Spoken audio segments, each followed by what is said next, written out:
Chapter 2 The Milesian School. In every history of philosophy for students, the first thing mentioned is that philosophy began with Thales, who said that everything is made of water. This is discouraging to the beginner who is struggling, perhaps not very hard, to feel that respect for philosophy which the curriculum seems to expect. There is, however, ample reason to feel respect for Thales, though perhaps rather as a man of science than as a philosopher in the modern sense of the word.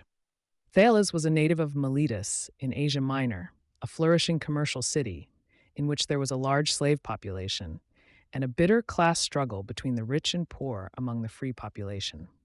At Miletus, the people were at first victorious and murdered the wives and children of the aristocrats. Then the aristocrats prevailed and burned their opponents alive, lighting up the open spaces of the city with live torches. Similar conditions prevailed in most of the Greek cities of Asia Minor at the time of Thales. Miletus, like other commercial cities of Ionia, underwent important economic and political developments during the 7th and 6th centuries. At first, political power belonged to a land-owning aristocracy, but this was gradually replaced by a plutocracy of merchants. They, in turn, were replaced by a tyrant, lay to the east of the Greek coast towns, but remained on friendly terms with them until the fall of Nineveh, 612 BC. This left Lydia free to turn its attention to the west, but Miletus usually succeeded in preserving friendly relations, especially with Croesus, the last Lydian king, who was conquered by Cyrus in 546 BC. There were also important relations with Egypt, where the king depended upon Greek mercenaries and had opened certain cities to Greek trade. The first Greek settlement in Egypt was a fort occupied by a Milesian garrison, but the most important, during the period 610 to 560 BC, was Daphne. Here Jeremiah and many other Jewish refugees took refuge from Nebuchadrezzar, Jeremiah 43:5. But while Egypt undoubtedly influenced the Greeks, the Jews did not, nor can we suppose that Jeremiah felt anything but horror towards the sceptical Ionians. As regards the date of Thales, the best evidence, as we saw, is that he was famous for predicting an eclipse which, according to the astronomers, must have taken place in 585 BC. Other evidence, such as it is, agrees in placing his activities at about this time. It is no proof of extraordinary genius on his part to have predicted an eclipse. Miletus was allied with Lydia, and Lydia had cultural relations with Babylonia, and Babylonian astronomers had discovered that eclipses recur in a cycle of about 19 years. They could predict eclipses of the moon with pretty complete success, but as regards solar eclipses, they were hampered by the fact that an eclipse may be visible in one place and not in another. Consequently, they could only know that at such and such a date it was worthwhile to look out for an eclipse, and this is probably all that Thales knew. Neither he nor they knew why there is this cycle. Thales is said to have traveled in Egypt and to have thence brought to the Greeks the science of geometry.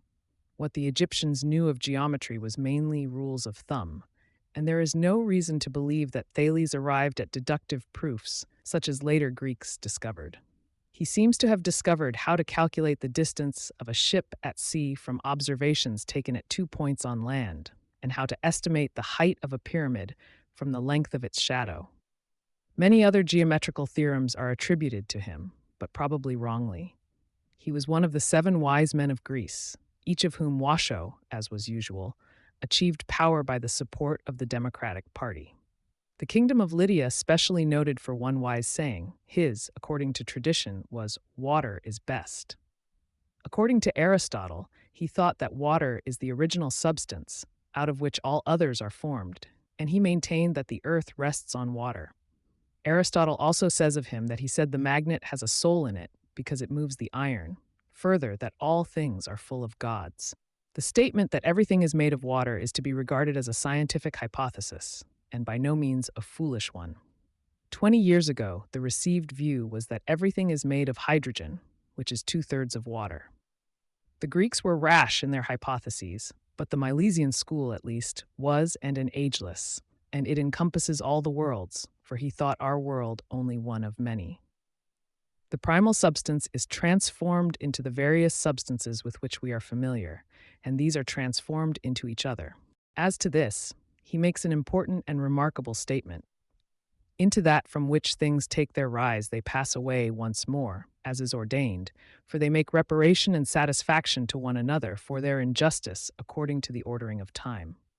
The idea of justice, both cosmic and human, played a part in Greek religion and philosophy, which is not altogether easy for a modern to understand. Indeed, our word justice hardly expresses what is meant, but it is difficult to find any other word that would be preferable. The thought which Anaximander is expressing seems to be this: there should be a certain proportion of fire, of earth, and of water in the world, but each element, conceived as a god, is perpetually attempting to enlarge its empire. But there is a kind of necessity or natural law which perpetually redresses the balance. Where there has been fire, for example, there are ashes, which are earth. This conception of justice, of not overstepping eternally fixed bounds, was one of the most profound of Greek beliefs. The gods were subject to justice just as much as men were, but this supreme power was not itself personal and was not a supreme god. Anaximander had an argument to prove that the primal substance could not be water or any other known element. If one of these were primal, it would conquer the others. Aristotle reports him as saying that these known elements are in opposition to one another. Air is cold, water is moist, and fire is hot. And therefore, if any one of them were infinite, the rest would have ceased to be by this time. The primal substance, therefore, must be neutral in this cosmic strife. There was an eternal motion in the course of which was brought about the origin of the worlds. The worlds were not created, as in Jewish or Christian theology, but evolved. There was evolution also in the animal kingdom. Living creatures arose from the moist element as it was evaporated by the sun. Man, like every other animal, was descended from fishes. He must be derived from animals of a different sort because, owing to his long infancy, he could not have survived, originally, as he is now. Anaximander was full of scientific curiosity. He is said to have been the first man who made a map. He held that the earth is shaped like a cylinder. He is variously reported as saying the sun is as large as the earth, or 27 times as large, or 28 times as large. Wherever he is original, he is scientific and rationalistic. Anaximenes, the last of the Milesian triad, is not quite so interesting as Anaximander, but makes some important advances. His dates are very uncertain. He was certainly subsequent to Anaximander, and he certainly flourished before 494 BC, since in that year Miletus was destroyed by the Persians in the course of their suppression of the Ionian revolt. The fundamental substance, he said, is air. The soul is air. Fire is rarefied air. When condensed, air becomes first water, then, if further condensed, earth, and finally stone. This theory has the merit of making all the differences between different substances quantitative, depending entirely upon the degree of condensation. He thought that the earth is shaped like a round table, and that air encompasses everything. Just as our soul, being air, holds us together, so do breath and air encompass the whole world. It seems that the world breathes. Anaximenes was more admired in antiquity than Anaximander, though almost any modern world would make the opposite valuation. He had an important influence on Pythagoras and on much subsequent speculation. The Pythagoreans discovered that the earth is spherical, but the atomists adhered to the view of Anaximenes that it is shaped like a disk. The Milesian school is important not for what it achieved, but for what it attempted. It was brought into existence by the contact of the Greek mind with Babylonia and Egypt. Miletus was a rich commercial city in which primitive prejudices and superstitions were softened by intercourse with many nations. Ionia, until its subjugation by Darius at the beginning of the 5th century, was culturally the most important part of the Hellenic world. It was almost untouched by the religious movement connected with Bacchus and Orpheus. Its religion was Olympic, but seems to have been not taken very seriously. The speculations of Thales, Anaximander, and Anaximenes are to be regarded as scientific hypotheses and seldom show any undue intrusion of anthropomorphic desires and moral ideas. The questions they asked were good questions, and their vigor inspired subsequent investigators. The next stage in Greek philosophy, which is associated with the Greek cities in southern Italy, is more religious and, in particular, more Orphic. In some ways more interesting, admirable in achievement, but in spirit less scientific than that of the Milesians. Chapter 3. Pythagoras, whose influence in ancient and modern times is my subject in this chapter, was intellectually one of the most important men that ever lived, both when he was wise and when he was unwise. Mathematics, in the sense of demonstrative deductive argument, begins with him, and in him is intimately connected with a peculiar form of mysticism. The influence of mathematics on philosophy, partly owing to him, has, ever since his time, been both profound and unfortunate. Let us begin with what little is known of his life. He was a native of the island of Samos and flourished about 532 BC. Some say he was the son of a substantial citizen named Mnesarchos, others that he was the son of the god Apollo. I leave the reader to take his choice between these alternatives. In his time, Samos was ruled by the tyrant Polycrates, an old ruffian who became immensely rich and had a vast navy. Samos was a commercial rival of Miletus. Its traders went as far afield as Tartessus in Spain, which was famous for its mines. Polycrates became tyrant of Samos about 535 BC and reigned until 515 BC. He was not much troubled by moral scruples. He got rid of his two brothers, who were at first associated with him in the tyranny, and he used his navy largely for piracy. He profited by the fact that Miletus had recently submitted to Persia. In order to obstruct any further westward expansion of the Persians, he allied himself with Amasis, king of Egypt. But when Cambyses, king of Persia, devoted his full energies to the conquest of Egypt, Polycrates realized that he was likely to win and changed sides. He sent a fleet, composed of his political enemies, to attack Egypt, but the crews mutinied and returned to Samos to attack him. He got the better of them, however, but fell at last by a treacherous appeal to his avarice. The Persian satrap at Sardes represented that he intended to rebel against the great king and would pay vast sums for the help of Polycrates, who went to the mainland for an interview, was captured and crucified.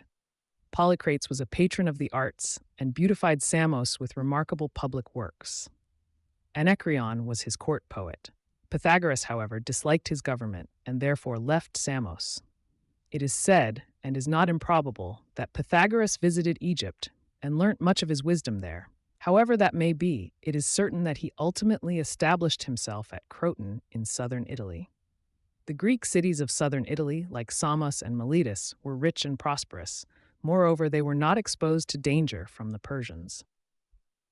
The two greatest were Sybaris and Croton. Sybaris has remained proverbial for luxury.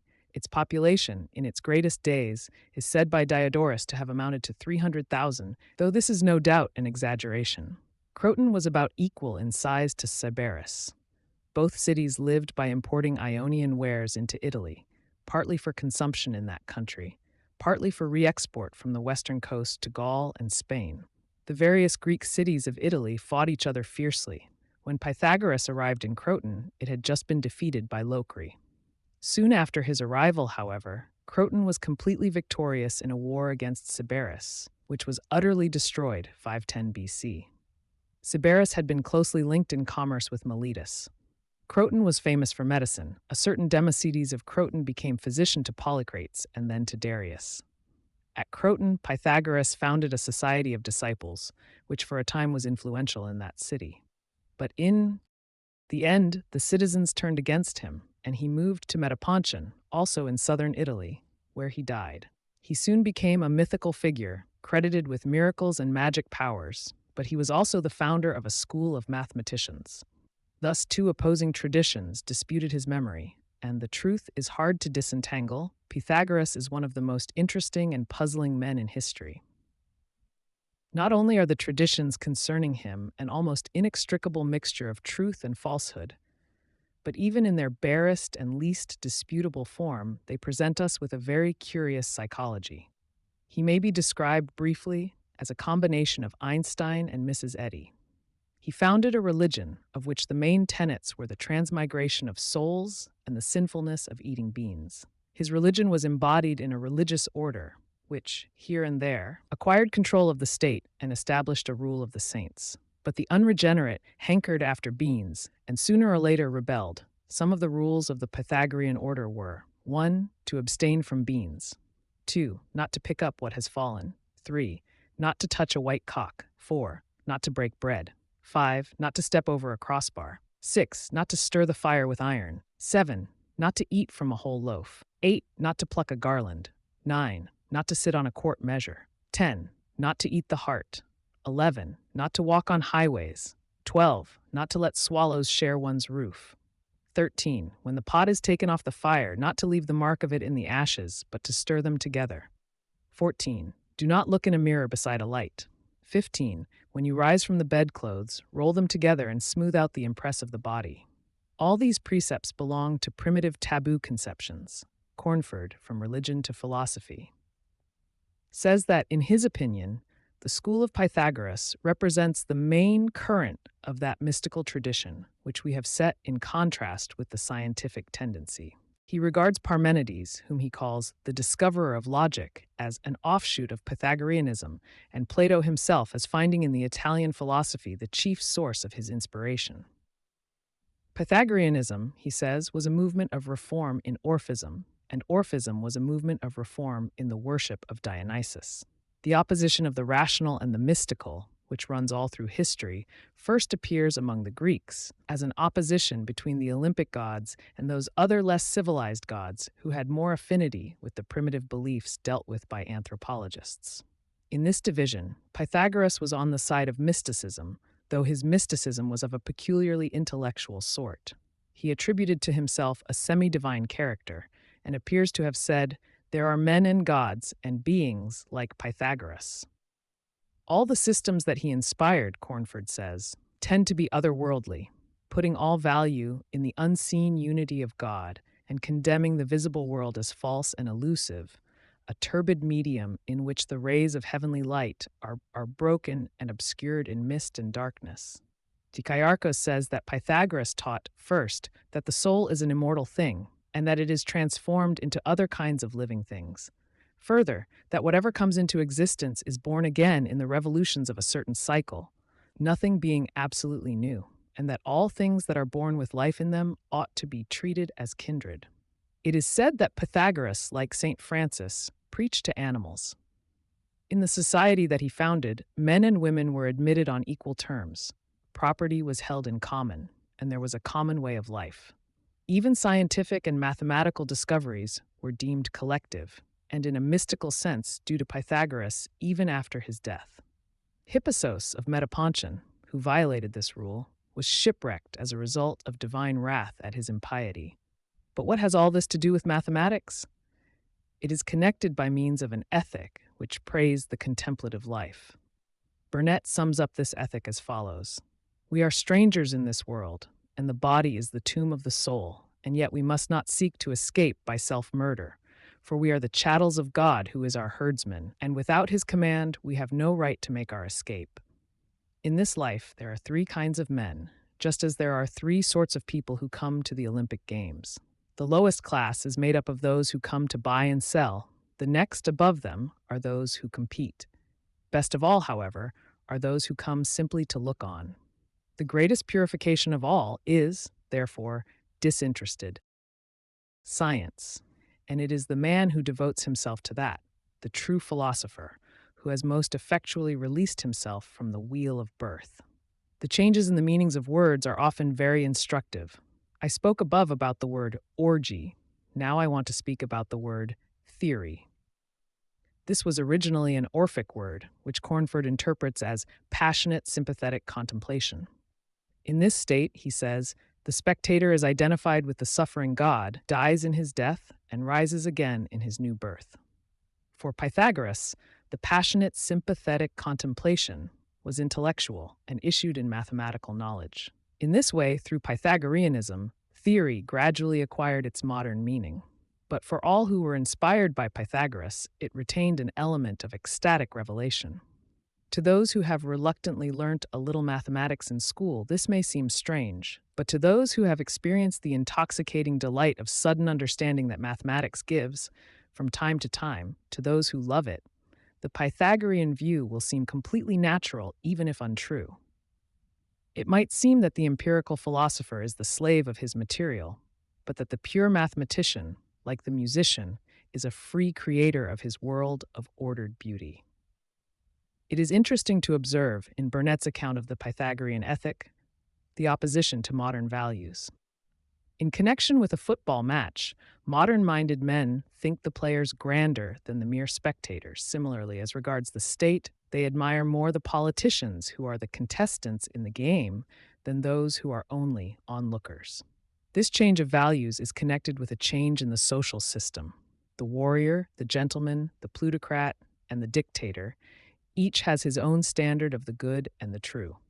The gentleman has had a long innings in philosophical theory because he is associated with the Greek genius, because the virtue of contemplation acquired theological endorsement, and because the ideal of disinterested truth dignified the academic life. The gentleman is to be defined as one of a society of equals who live on slave labor, or at any rate upon the labor of men whose inferiority is unquestioned. It should be observed that this definition includes the saint and the sage, insofar as these men's lives are contemplative rather than active. Modern definitions of truth, such as those of pragmatism and instrumentalism, which are practical rather than contemplative, are inspired by industrialism as opposed to aristocracy. Whatever may be thought of a social system which tolerates slavery, it is to gentlemen in the above sense that we owe pure mathematics. The contemplative ideal, since it led to the creation of pure mathematics, was the source of a useful activity. This increased its prestige and gave it a success in theology, in ethics, and in philosophy, which it might not otherwise have enjoyed. So much by way of explanation of the two aspects of Pythagoras, as religious prophet and as pure mathematician. In both respects, he was immeasurably influential, and the two were not so separate as they seem to a modern mind. Most sciences at their inception have been connected with some form of false belief, which gave them a fictitious value. Astronomy was connected with astrology, chemistry with alchemy. Mathematics was associated with a more refined type of error. Mathematical knowledge appeared to be certain, exact, and applicable to the real world. Moreover, it was obtained by mere thinking, without the need of observation. Consequently, it was thought to supply an ideal from which everyday empirical knowledge fell short. It was supposed, on the basis of mathematics, that thought is superior to sense, intuition to observation. If the world of sense does not fit mathematics, so much the worse for the world of sense. In various ways, methods of approaching nearer to the mathematician's ideal were sought, and the resulting suggestions were the source of much that was mistaken in metaphysics and theory of knowledge. This form of philosophy begins with Pythagoras. Pythagoras, as everyone knows, said that all things are numbers. This statement, interpreted in a modern way, is logically nonsense, but what he meant was not exactly nonsense. He discovered the importance of numbers in music, and the connection which he established between music and arithmetic survives in the mathematical terms harmonic mean and harmonic progression. He thought of numbers as shapes, as they appear on dice or playing cards. We still speak of squares and cubes of numbers, which are terms that we owe to him. He also spoke of oblong numbers, triangular numbers, pyramidal numbers, and so on. These were the numbers of pebbles, or, as we should more naturally say, shot, required to make the shapes in question. He presumably thought of the world as atomic, and of bodies as built up of molecules composed of atoms arranged in various shapes. In this way, he hoped to make arithmetic the fundamental study in physics as in aesthetics. The greatest discovery of Pythagoras, or of his immediate disciples, was the proposition about right-angled triangles, that the sum of the squares on the sides adjoining the right angle is equal to the square on the remaining side, the hypotenuse. The Egyptians had known that a triangle whose sides are 3, 4, 5 has a right angle, but apparently the Greeks were the first to observe that 32 plus 42, 52, and, acting on this suggestion, to discover a proof of the general proposition. Unfortunately for Pythagoras, his theorem led at once to the discovery of incommensurables, which appeared to disprove his whole philosophy. In a right-angled isosceles triangle, the square on the hypotenuse is double of the square on either side.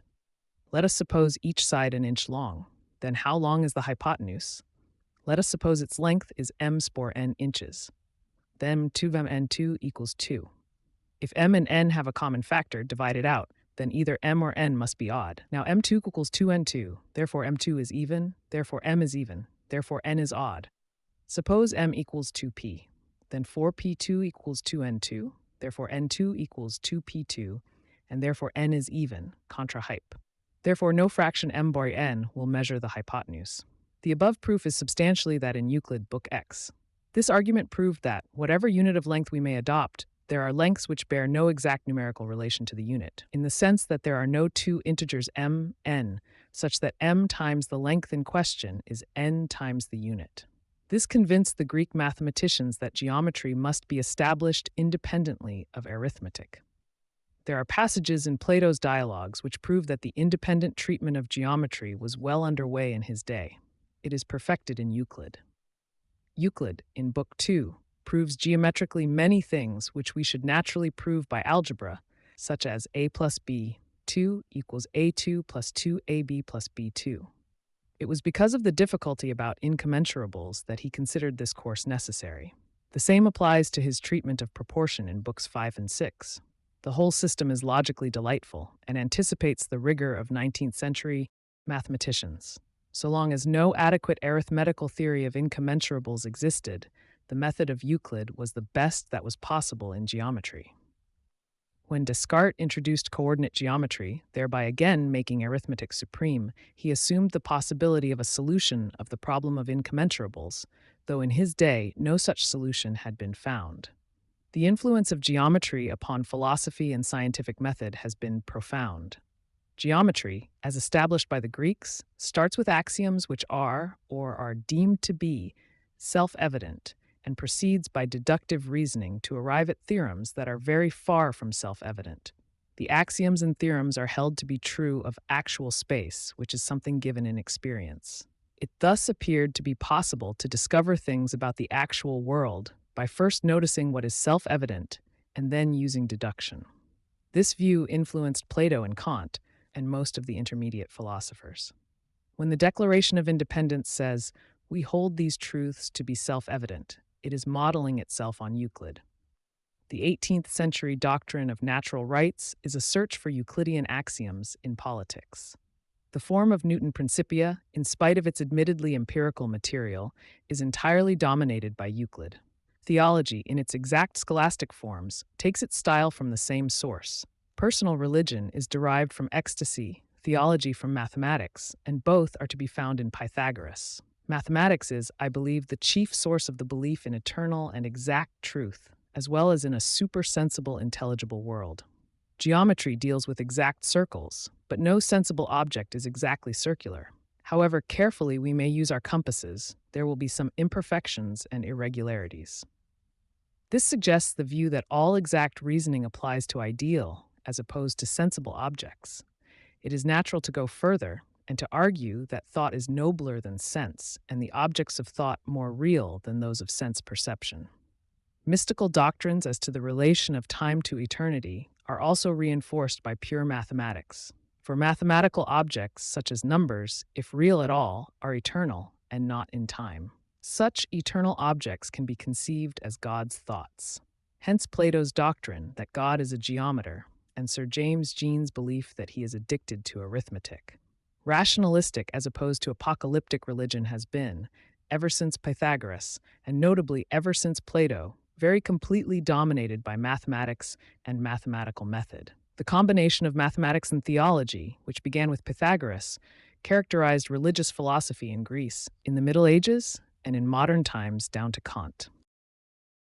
Orphism before Pythagoras was analogous to Asiatic mystery religions. But in Plato, St. Augustine, Thomas Aquinas, Descartes, Spinoza, and Kant, there is an intimate blending of religion and reasoning, of moral aspiration with logical admiration of what is timeless, which comes from Pythagoras, and distinguishes the intellectualized theology of Europe from the more straightforward mysticism of Asia. It is only in quite recent times that it has been possible to say clearly where Pythagoras was wrong. I do not know of any other man who has been as influential as he was in the sphere of thought. I say this because what appears as Platonism is, when analyzed, found to be in essence Pythagoreanism. The whole conception of an eternal world, revealed to the intellect but not to the senses, is derived from him. But for him, Christians would not have thought of Christ as the world. But for him, Theologians would not have sought logical proofs of God and immortality. But in him, all this is still implicit. How it became explicit will appear.